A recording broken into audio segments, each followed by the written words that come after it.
اور جو بندہ میرے ذکر سے اعراض کرے گا، منہ پھیرے گا، بس بے شک اس کے لیے دنیا کی زندگی تنگ کر دی جائے گی، اور قیامت والے دن ہم اس کو اٹھائیں گے اس حالت میں کہ وہ اندھا ہوگا، اس کو کچھ نظر نہیں آئے گا۔ قال، وہ کہے گا، ربی، اے میرے رب، لم حشرتنی، تو نے مجھے کیوں کھڑا کیا اعمی، اندھا، وقد كنت بصیرا، دنیا کی زندگی میں تو اچھا خاصا دیکھتا تھا۔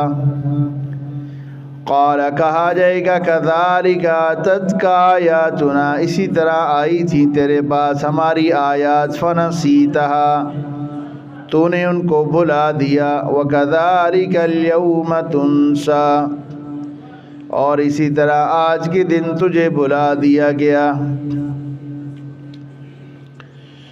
سورہ طٰہٰ کی آیت نمبر 124 اور 125 اور 126 سے۔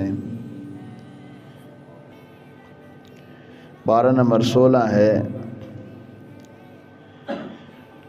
قرآن مجید اللہ رب العالمین کی وہ عظیم کتاب ہے، آخری کتاب ہے کہ جس کو کلام اللہ کہا گیا ہے۔ قرآن مجید کی عظمت اور رفعت اور حامل قرآن کا مقام اور اس کی عظمت اور رفعت، اس حوالے سے گفتگو کروں گا۔ اللہ رب العالمین سے دعا ہے کہ اللہ رب العالمین حق سچ بیان کرنے کی اور اس پر عمل کرنے کی توفیق دے، اور اللہ رب العالمین اس کو میرے لیے اور ہم سب کے لیے ذریعہ نجات بنا دے۔ اس میں کچھ شک نہیں ہے کہ قرآن مجید اللہ تعالیٰ کی آخری کتاب ہے جو اس نے اپنے آخری پیغمبر حضرت محمد رسول اللہ صلی اللہ علیہ وسلم پر نازل کی ہے۔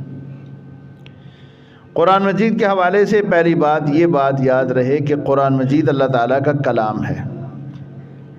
قرآن اللہ تعالیٰ کی مخلوق نہیں ہے، قرآن اللہ تعالیٰ کا کلام ہے، اور کلام اللہ ہونے کی وجہ سے یہ ہدایت کا منبع ہے، سرچشمہ ہے۔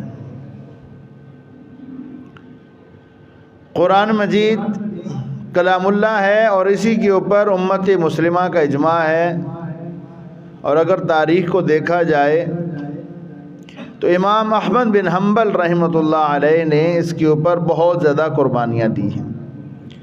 یعنی تاریخ میں اس بات پر اگر کسی نے سزا برداشت کی ہے، کسی نے تکلیف برداشت کی ہے، کسی نے قربانی دی ہے، تو وہ امام احمد بن حنبل